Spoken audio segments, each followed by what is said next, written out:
All right. Well, it says it's live. And there we are. I'm going to assume that it's working and we can hear ourselves okay. Yeah, if you send a link to me, I can test it on my phone. All right. Let's figure that out. I'll say welcome to anyone joining. I'm going to assume that it's working. Here we go. Copy link address and send. All right, let's see my phone if All this right. works. Yeah, it's working. All right. Well, welcome everyone. Tonight we are working on motion comics. This is I haven't really done one like this before, but it's two of us working at the same time on two different projects, just kind of hanging out while we are. Yeah, and and I'm his brother. I also work on comics. I haven't gotten anything major out like he has, but I am trying my best. And I don't know if I'd call my stuff major, but it is there. We've got a Discord channel that you can find linked in the server. And I don't know why, but in the description, it constantly breaks the link to your YouTube channel. Um, the at Chance J Gaming is just not even clickable. But for those who want to check out Joseph's stuff, at Chance J Gaming is his YouTube channel. All right, well, Yeah, let's get going. right. So tonight I am going to be starting on the kind of the well, starting from the beginning for me with motion comics. Uh, the beginning of my process so I can show people how I do that. So I don't just jump in to making the actual drawings for the comic. I actually like to plan them out. So that's where we're going to begin. Yeah.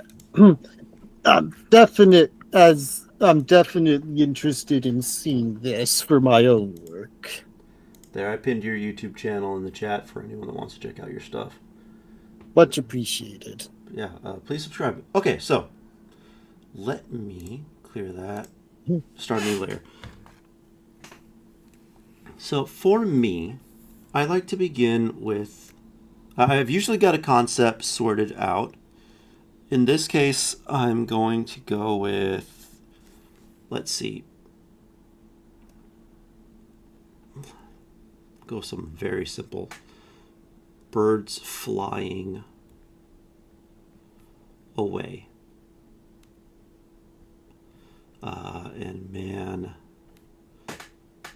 looking up. And sometimes I'll write the script out beforehand, and sometimes I'll just start with this idea because that lets me figure out the script as I am working on the thumbnails. So I know and so my thumbnails represent individual shots. It's essentially just storyboarding, but so I know that I want to start out with kind of birds here, maybe something like this, and something like that, and then the birds kind of fly upward and out into the sky. So that's the basic idea there. So my next question is, do I want this to be the okay, this is slightly concerning. Oh, wait. Let's click this. Let's figure that out. Come on, stream. I'll say welcome. There. Okay, so let's close it. So the next thing I ask myself is, do I want this to be my first scene or not? Because just because I draw it first doesn't mean it has to be my first scene. Does that make sense? It does. So, I think actually I would like something to lead up to that. So what would go good? I know I want a man looking. Now the thing here is, because I'm doing motion comics, that there's, how do I explain this? There are different levels of motion in videos. That is not what I meant to do. That's what I meant to do. That's way too small. So let's call this a motion scale. And on this side, we've got none. And on this side, we have full. Now, motion in this case does not necessarily just mean like animated. It just means motion. So this would be like real life on this end, and this would be like still images, like single illustrations. Now, when we make motion comics, we're obviously not all the way on this end, and we're not the way on this one. And I would say that animation probably sits about right here. It's not as fluid as real life, but it does still have quite a bit of motion in it. We could even say like this represents the 24 frames per second or whatever that's typically common in a lot of animation. And then from here you get varying degrees of less animation and less animation all the way until there's none. So typically in motion comics, we're playing in this range about right here, where we have very almost none to our motion, a little bit, and up here, which I'll call borderline animated. But not quite, because everything after this starts to get increasing levels of animation. But we're stopping at this wall. So the first thing we got to figure out is, what level do I want my animation levels to be at? And so mine typically sit right around here, though I'm starting to push into a bit more like this. If you've ever seen the Blizzard cinematics, like the Harbingers, or the like the Gul'dan video, where it's like his backstory. It's a bunch of individual paintings that have some animated aspects added to them, but they're not animated. Another good example is like the Daughter of the Sea, also that Blizzard put out. I really like those. They're kind of one of my inspirations. And so going from there, I try to play around with, where do I want my levels of animation to be. And so I know from here, this represents a full shot, probably 2 or 3 drawings of the birds flying up and out. Before that, I want a guy to look at this, and I'm not going to get super detailed because this is more about getting the basic idea. This guy is kind of looking either forward or just with a slight head tilt. And then that's going to transition where he's just kind of looking straight on, not straight up, but kind of in the direction that we want the birds to go. And then that's going to transition to this shot of the birds. It's going to kind of pull back till he's out of the screen.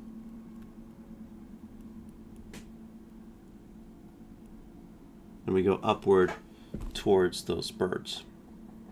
So in my mind, this is kind of an introduction scene. Introduction. And it kind of helps us figure out who is this guy, where is he coming from. It kind of sets the tone of the scenario. And I find that really helpful. So a lot of the time, my thumbnails will look like this, and I've got an arrow drawn to this box here, and then I got another one drawn to this box over here, and I got another one drawn to this box. Then I'll feel like, oh, I need to squeeze something else in here, and so then I'll be like, it's a mess. So after that, I tend to go try to clean it up a little bit. Pardon, burping dinner a little bit. Looks like your inking is coming along nicely. Thank you. You're using like the literal ink brush tool. I like to use the kind of this pencil tool over here. Yeah, I feel like this I get the effect I go for with my art is better served with this quill tip pen here, Yeah, or the one next to it. I like this one because it can be dark, but it can also be light, which is a lot how I don't have a very heavy hand, so it's very reminiscent of how I ink in real life. Yeah, I tend to have a heavier hand, so these Maybe I sorts of shouldn't say tools. in. Sorry, didn't mean to interrupt. Say maybe I shouldn't say in real life, but traditionally. Yeah, I knew what you meant, but yeah, I have a heavier hand, so my style is better served with tools like this. So let's move. Ah, okay, there we go. This over here. Put those in order. And I feel like that at least it's small, but it is a complete scene. But that would only produce like a 4 second little cinematic at most. And I like to go between 30 seconds to a minute if I can manage it. Right. So I need to think about what can I do to spread this out. And I haven't thought too much about this guy's story because I kind of want to make a new character. Who is he? Where is he going? Stuff like that. So from there, since we've just established that it's daytime, next I think we would establish the setting. So I'm going to add another one down here. This is obviously going to kind of come down like this. I have this idea for people kind of working in shops in the streets. Maybe it's like a busy city. Like a marketplace or something like that. Yeah, I What can see that working. What are you kind of thinking of doing for your stuff? Like I know you're working on like actual comic pages. Yeah, for me, yeah, for this current project, I haven't done much. I only have very little thumbnailing, and I forgot to scan that in ahead of time. But with this, I'm working on a story where it captures the feel of the 1930s Depression era and the masked vigilantes you would see in comics of the time. So that's what I'm going for with mine. And I'm going very traditional, old school style because that's how my style developed. And I feel like it better serves a story like that for my first outing in motion comics. I would agree with you. I think your story would suit that, or your style would suit that kind of story well. Yeah. I definitely learned most of my style definitely developed from studying Golden and Silver Age comics. So that has been a great influence to me. I say I have studied mostly, I want to say 90s to early 2000s manga, and then kind of the same time frame for comic books. Yeah, that definite. I feel like I can see all that when I look at your art and the progression of it through the years. You definitely absorbed the art of the, like, say, the 2000s through the late to the early 2010s. Yeah, I'd agree with that. And then I'm just starting to pull in some influences from some of the newer ones. Um, One of my all-time favorite comic artists is Scott McDaniel. Does not at all have a realistic style, but it is very what was the word I'm looking for? It flows, and there's a ton of energy in it. And he's one of the only guys I know who really makes regular use of circular comic panels. Right. That's something from the Golden Age I noticed was a lot of circular comic panels. So it's interesting to hear there's someone in this day and age who does that. Well, I honestly don't know if he's still making comics. He was in the 90s. I don't know if he still is now. I haven't heard of Well, him making anything in a while. yeah, that's still a more or less 60 years after the Golden Age. So that's so someone far removed from that doing that is still something to it's still quite something for me to hear. Well, you should definitely check out his stuff. If you know, I've got an omnibus of his stuff. You're welcome to look at. I will have to if It's I'm going. some of his Nightwing run, which is one of my favorite Nightwing runs for the most part. Ah, yes, Nightwing. I remember a while back I read the Nightwing comics from those days, and I wasn't able to keep on because I couldn't collect issues past the one I stopped at. But it was an enjoyable experience, that's for sure. It really is. Though I'd say that one of the big dangers of collecting comics is there's not always time for reading them, and then you collect more, and there's not time for reading it. And before you know it, you got a pile of stuff that you haven't read.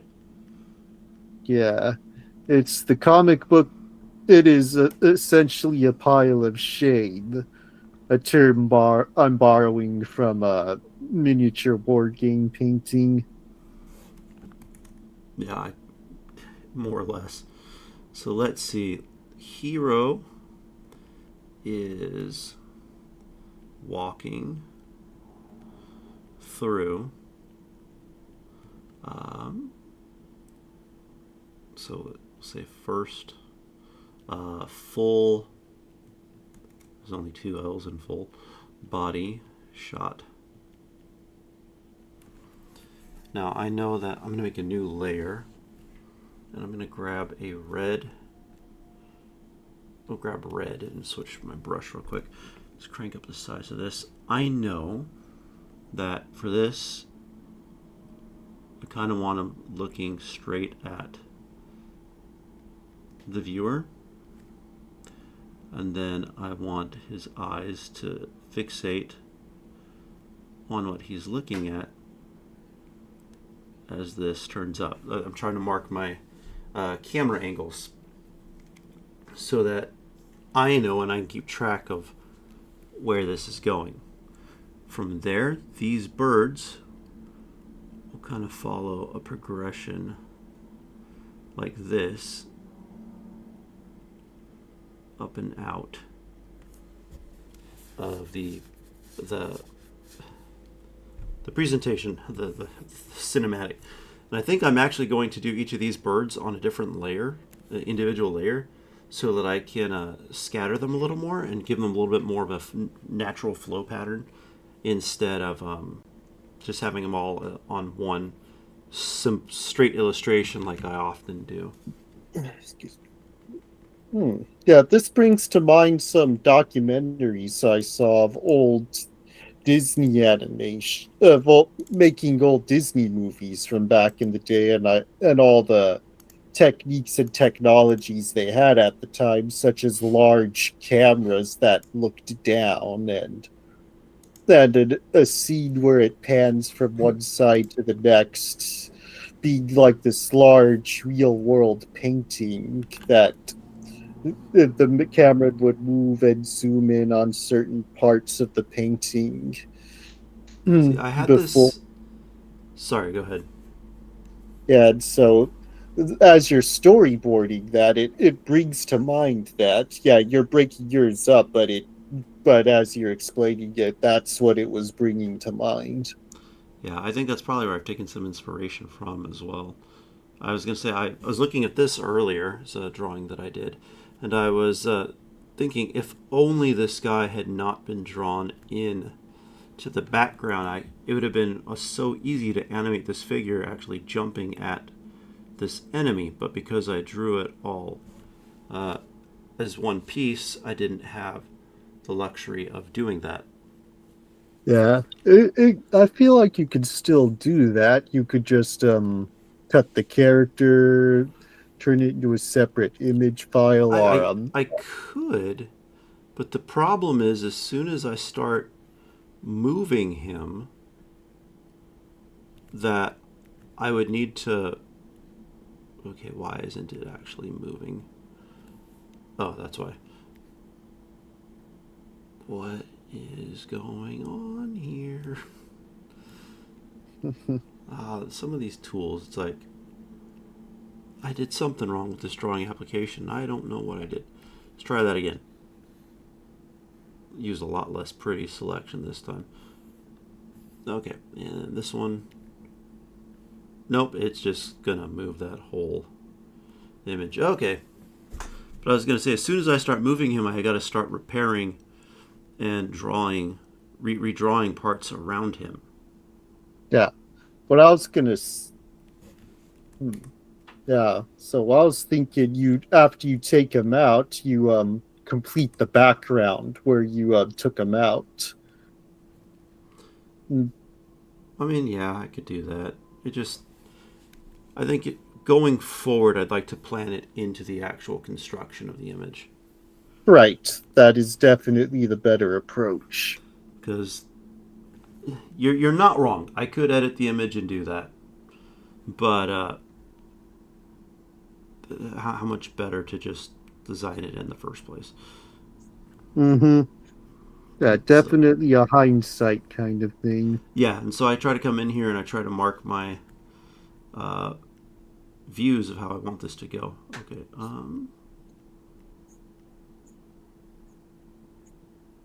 Okay, that's what I'm doing wrong. I'm drawing this box on the wrong layer. Okay, so let's finish.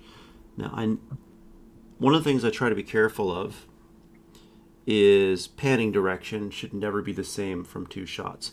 So this is ultimately going to be one shot, and it might be one of the most animated things I've ever done as the head moves very briefly with a transition upward. So I don't really need to pan this one. And then this one will pan up. This one, while the birds are technically moving up, is not panning. This will stay still as the birds do the motion.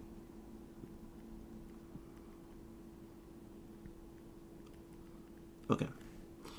Now back to this one. I kind of think I'd like to pan across this way to show the busyness. And then this one is going to kind of pan outward or maybe zoom out at the same time rather than panning to give us a full look of the hero Mm-hmm. as he comes into frame. Now, one of the things I'm noticing just now that this is an area I keep having to catch myself constantly. I keep doing this. I want to make 1080p videos. Do you see a problem when you look at my thing? Thumbnails. Yeah, they're not geared towards it 1080p. Correct. They should be shaped like this. Well, that's why it's best to make these mistakes in the thumbnailing stage before it's fully committed into an actual page. It's true. Um, and thankfully, because I'm not so far in, I can't adapt all these scenes. I'll keep going with this for now. However, I am going to start wide angling these. Yeah.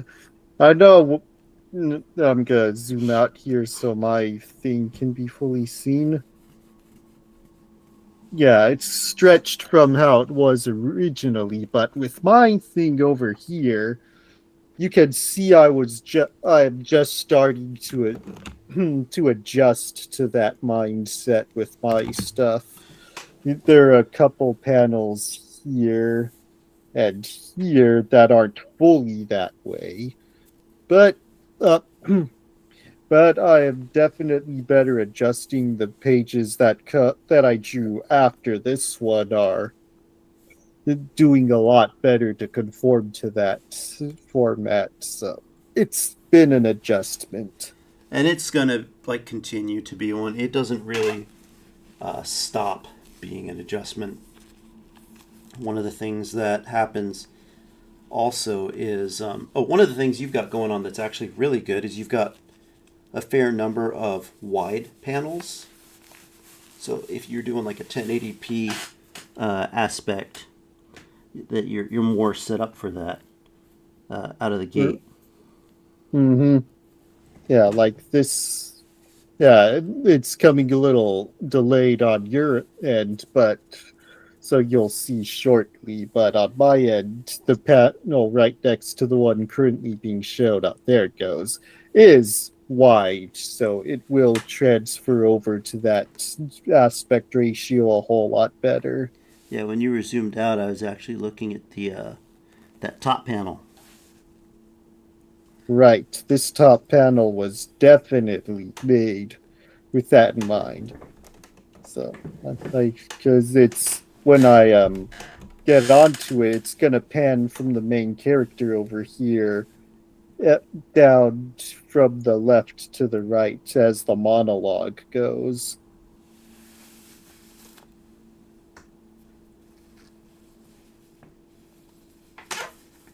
Do you have an idea how you want to move across the whole page? Yeah, yeah, as you can see now, that's how it's gonna go. It's gonna move from left to right like that, and as the monologue goes.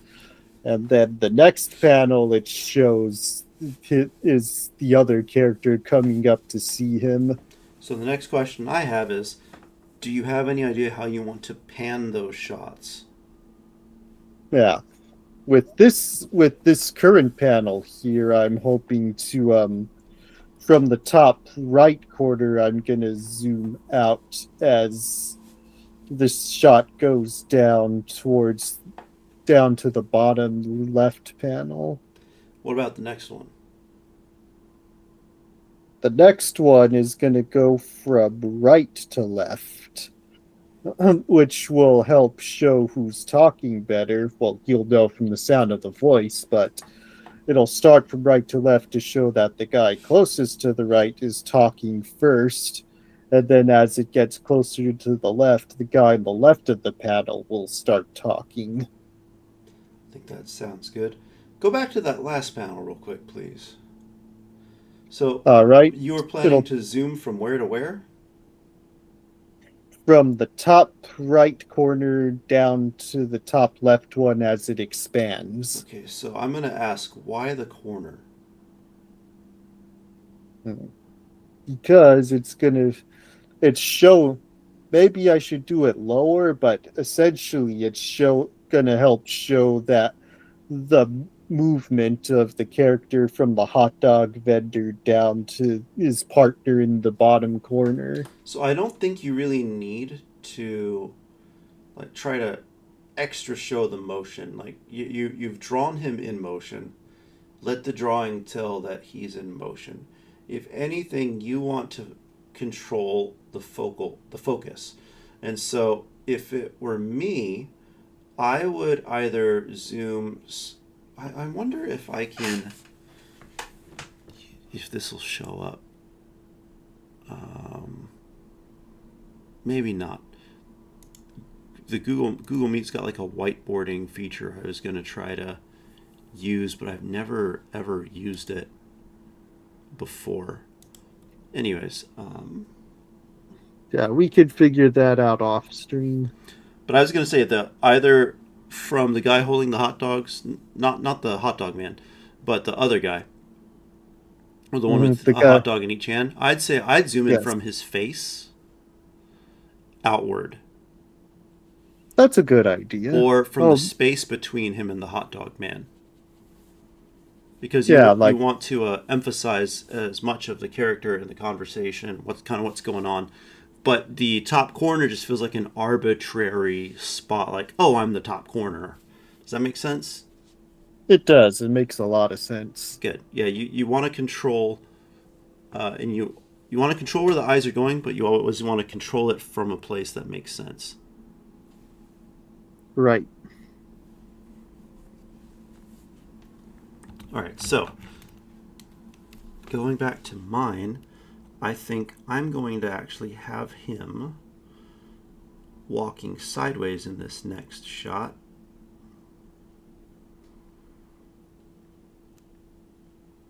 As someone's talking to him, maybe. Or, no, no one would be talking to him at this point, but he'd be listening. He's got his backpack on, maybe his hands up here. He'll come forward a little bit and then stop and turn to look at something that has caught his attention without fully turning his body. Just turn his head.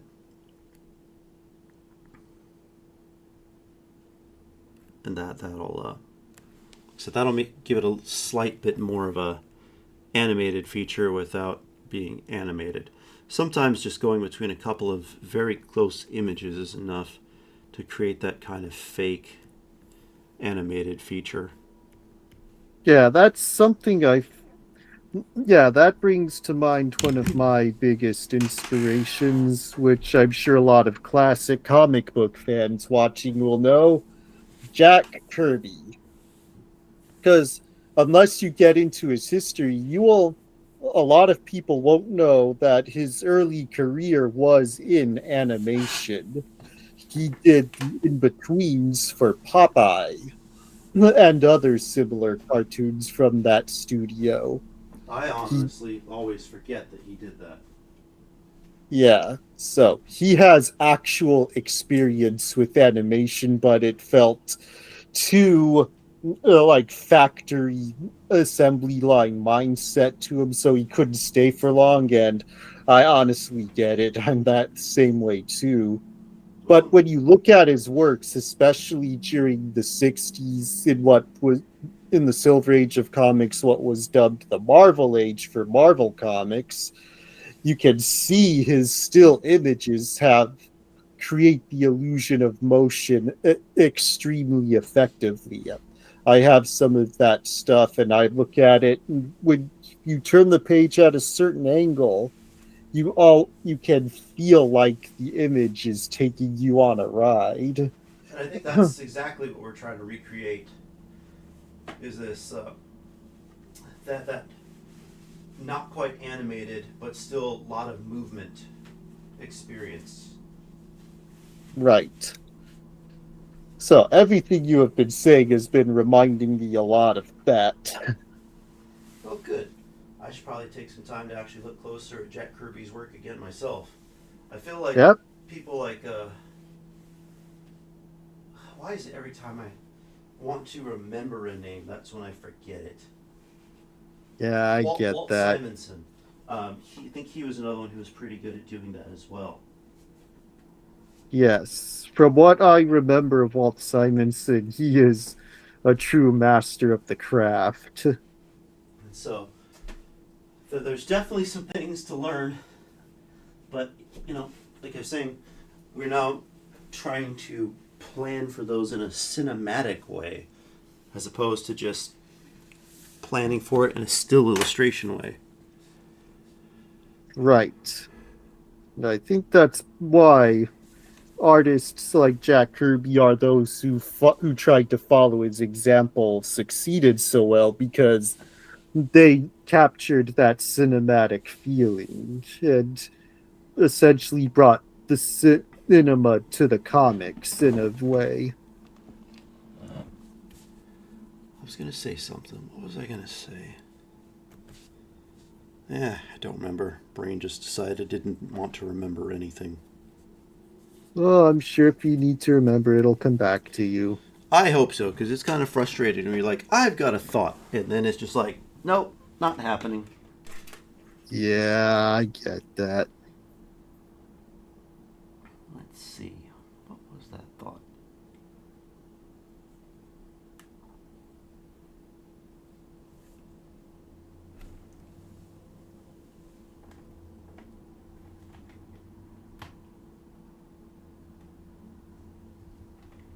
Okay. Why aren't you on?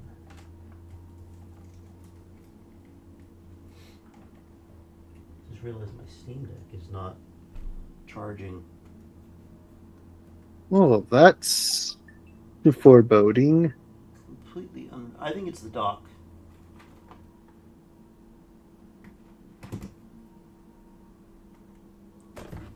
Yeah, it's a third-party Steam Deck dock, and every now and then it's like it doesn't want to work, and so I've got to pull the power cord out of the dock and plug that back in, and then things just start turning on again.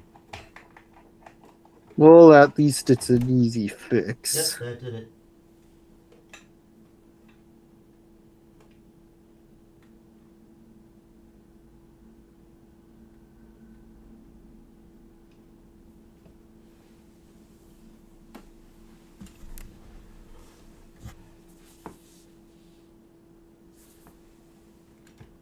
Come on, you quit that. Just plugging something into charge. Nah, but I'll usually plug it into that computer. Okay. So, moving on, now that we've got that kind of figured out, we talked a little bit about like Jack Kirby and Walt Simonson. I know I want, now that I've caught his attention, we need to show what is it that caught his attention. There's any number of things, but I kind of am thinking maybe like someone's being publicly executed or something like that. You know, one of the things I have not said is the time frame or setting for this story. I'm kind of thinking like definitely a fantasy setting, but maybe with hints of urban technology. Kind of like low-tech He-Man. Yeah, something like that.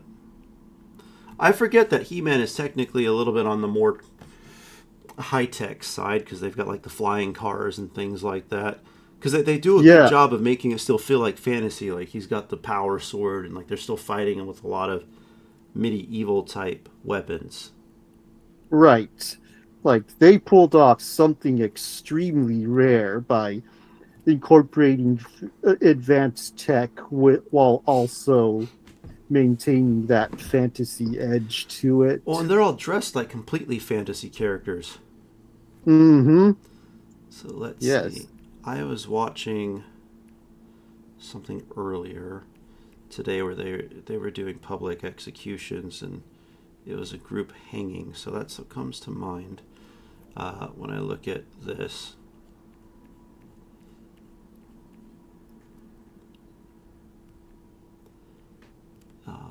And I won't draw the bodies on there. I think that's enough to communicate the idea at this point. Maybe they are coming up. But maybe it's something also where he knows this isn't just. So we'll say unjust public execution.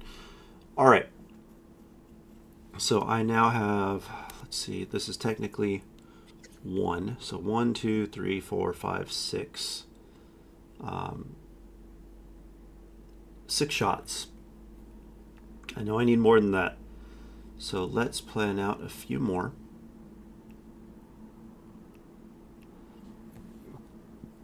So we'll draw an arrow coming in here from the public execution. You should. Not execution. All right. Something came to mind. Oh, yes. So, something. Yeah, so. What did get you into doing motion comics for your channel? That's a good question. Let me see if I can find it real quick and I'll show you. Oh, a visual aid. That's more than I expected. Well, there was something very specific that actually caused me to get into this. I haven't watched them in a long time, but I never stopped thinking about them. Is it this one? Or this one?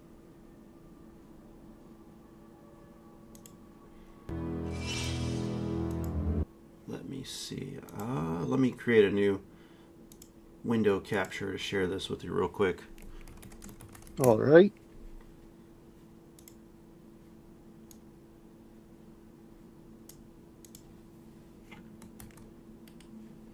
And then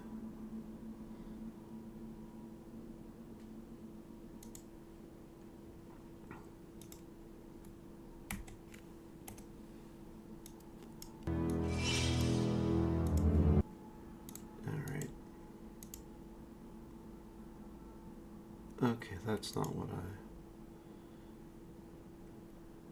And Chrome is being Chrome again.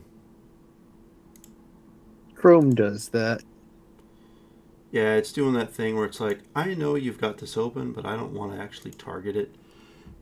So what we'll do is we'll shrink this down, and maybe I can drag this in here. Yep, there we go.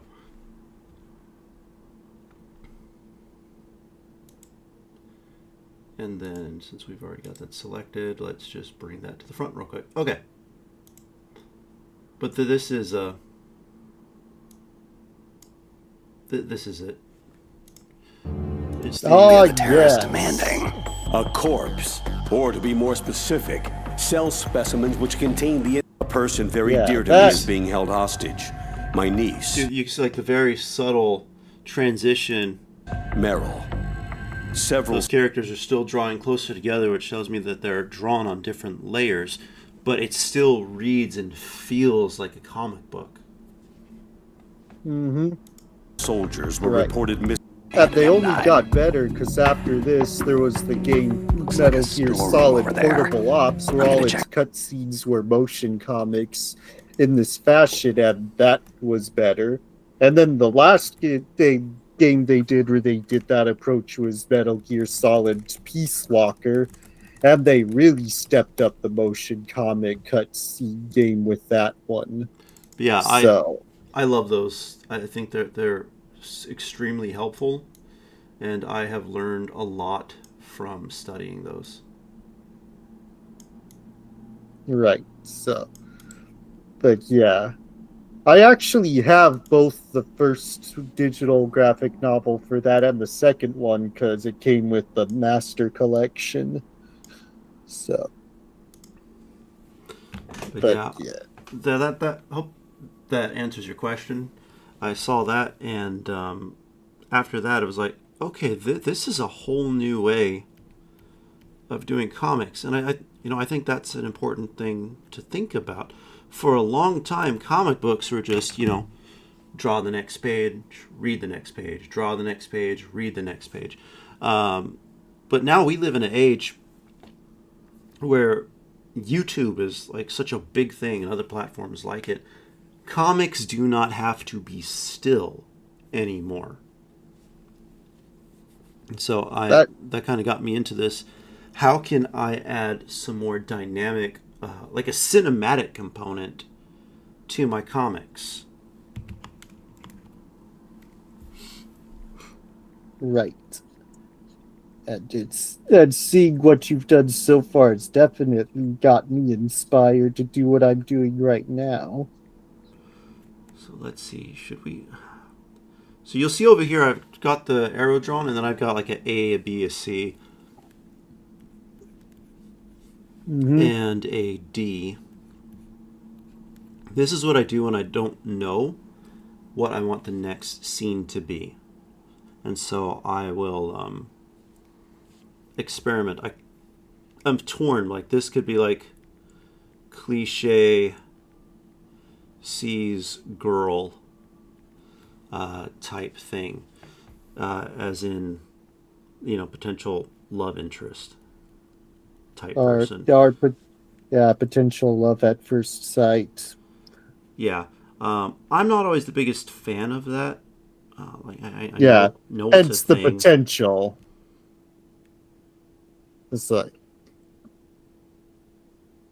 yeah, I know that love at first sight isn't always a trope that translates to real life. So that's why making it a potential thing could work. Because if the story goes that way, then it retroactively becomes that being what it was. But if it doesn't work, then yeah, no, you've lost nothing.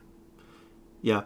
And then the other thing is, it's just overused. The whole love at first sight thing. Oh, for sure. Even I don't tend not to do that unless I'm doing something extremely specific, but those are few and far between. You know what I could do is zoom in and show it's like some very specific, like footwear of a person going up the steps. Kind of start showing like, who is this person. And from there, I'm gonna just put squares for these. Maybe see something around the hands, like maybe some rings that they're wearing or something like that, or maybe a hood or a hat or something concealing part of the face. Something to add a little mystery, like, okay, this is a person of interest, but we don't know who it is yet. Right. But something to help make sense of who or what we're looking at. So, I don't know. And this is where I'm fighting with myself. I do like that idea of love at first sight. But I don't want to use it because I have used it in so many places in the past. Though I say that, but not a whole lot of my stories are actually online yet. So, this could be an okay place to use it. Yeah. That sounds like a good way of thinking about it. Let's see. Option C. Sometimes I'll go ahead and fill all these out to force myself to think about it.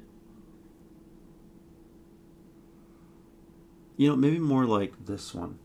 Instead of seeing the stairs themselves, at least not entirely, maybe we can see something like this. And there's another person up here somewhere.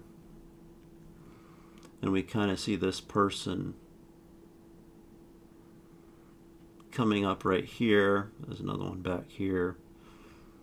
And this person turns and looks at hero. And maybe it's not love yet. Mm-hmm. But it's the start of something. And then we zoom in. It's definitely the start of catching attention. Zoom in on face. And so we zoom in, we get a look at who this person is, this girl.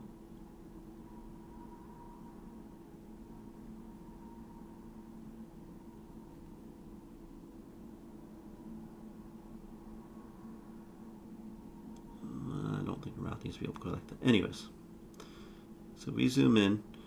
I drew the eyes the wrong way. She should be looking at the hero. The locking eyes, I think, is an important thing here. Then that's going to lead to him kind of staring back.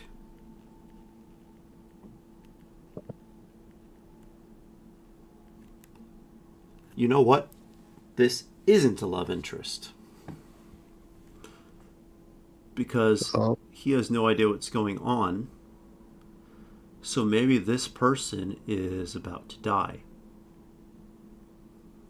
They lock eyes, and then this person actually is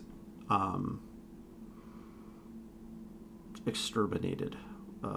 Sentenced to death. What is the word I'm looking for? Executed. This person actually is executed.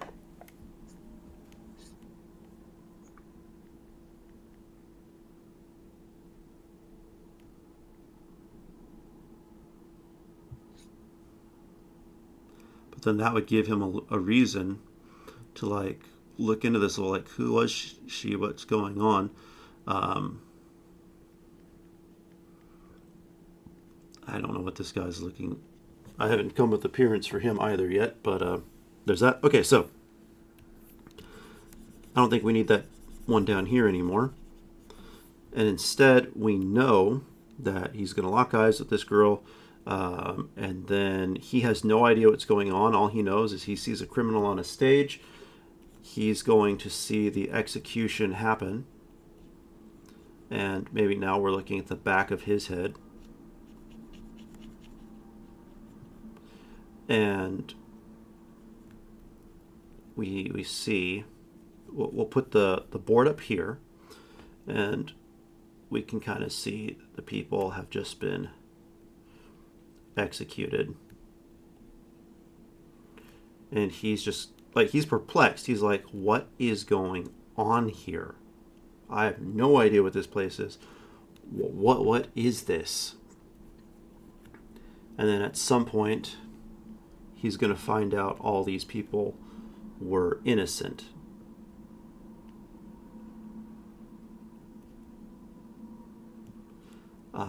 Confused. I'm going to just put up here, people are innocent. And this is this guy's first introduction to this corrupt government. He doesn't know why these people are executed. He doesn't know what's going on. He doesn't even know that he's going to get involved at this point. He just knows that this happened.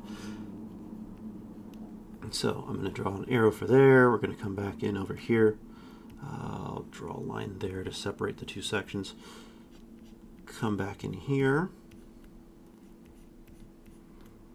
Now, here's another one of those cliche things that I don't know if I want to do. I was watching a Clint Eastwood movie. What is the name of that one? It's the one where he's like falsely lynched at the start of the movie. And, hang him high. Yeah, hang him high. And then he goes and becomes a sheriff. But the people are like literally, or not a sheriff, like a marshal. But the people are gathering and like they're excited and overjoyed to see these public executions. And I don't know if I want to do that again. If anything, I think I want to make the people indifferent. Yeah, well, funny you bring that up. I one time saw a documentary on where it covered the brief history of public executions, and people actually did get frenzied and about public executions, that it essentially became a spectator. They treated it like a spectator sport, and they all got excited to do that. And a part of why public executions grew out of favor is because of the negative effect it has on the viewing crowds. Yeah, and I think that like this is going to be past that point. It's so commonplace now that people don't care.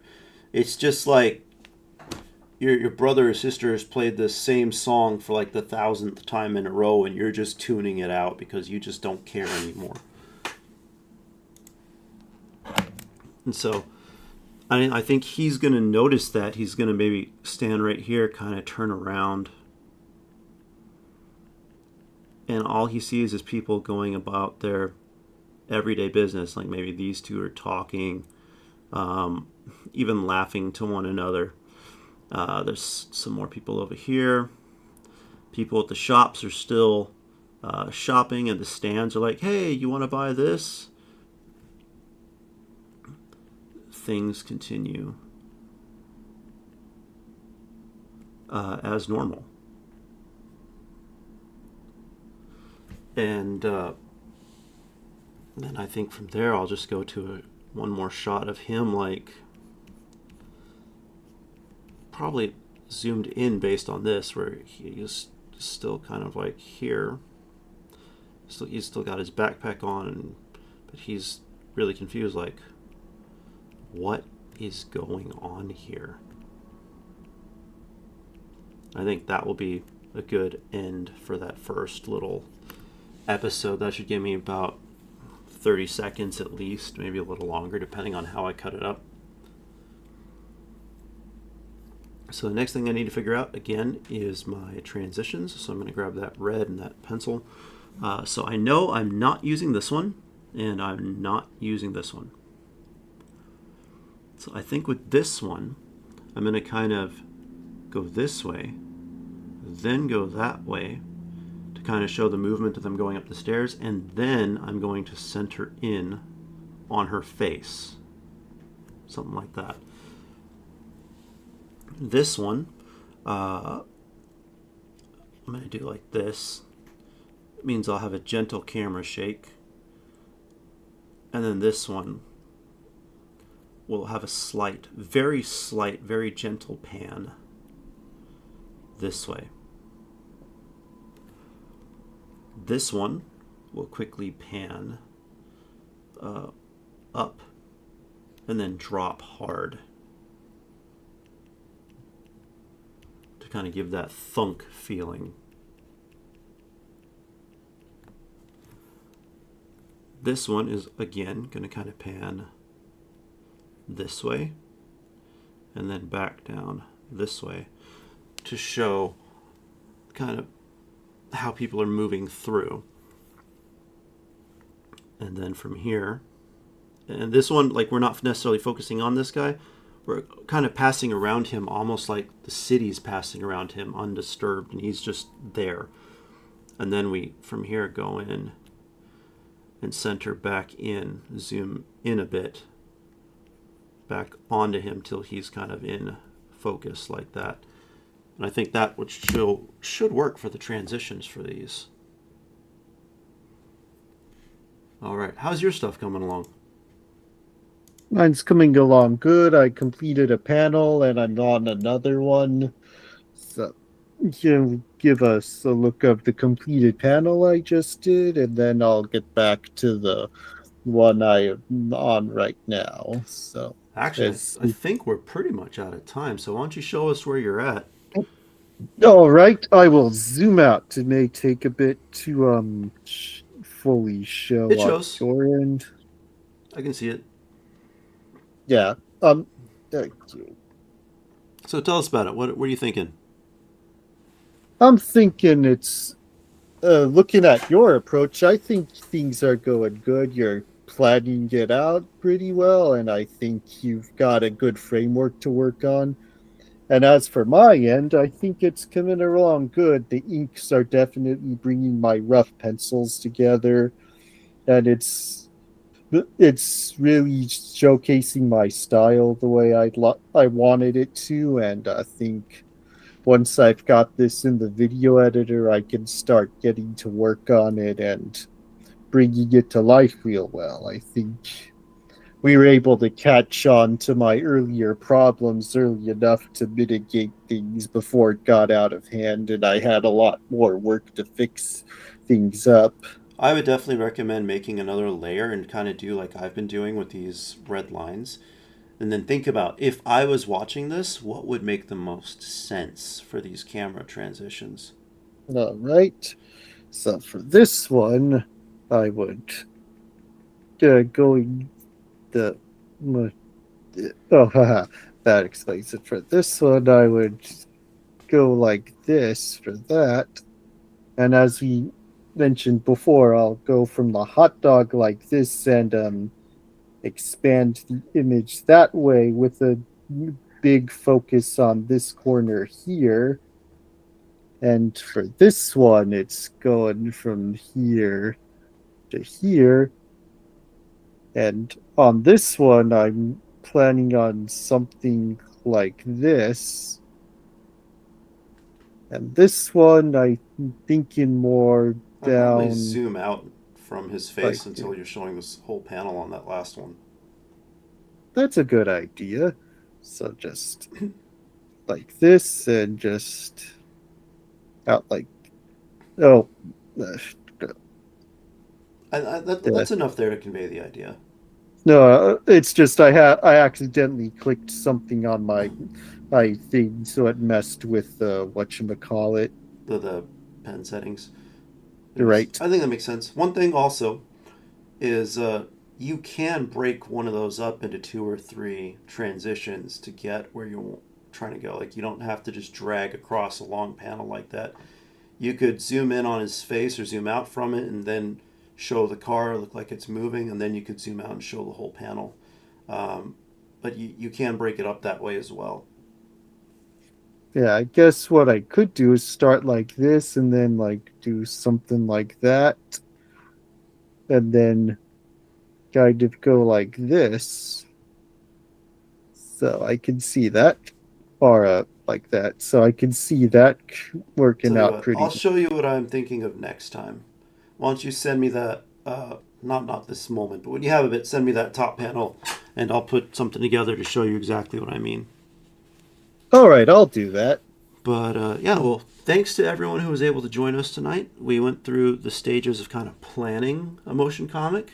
Next time, we'll be returning to this kind of first set of thumbnails and start actually drawing them out.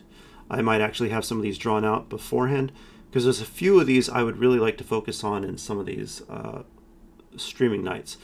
So let me figure that out. I'll figure out which ones I really want to make sure I get to show on the stream, because I don't think I need to draw all of them out.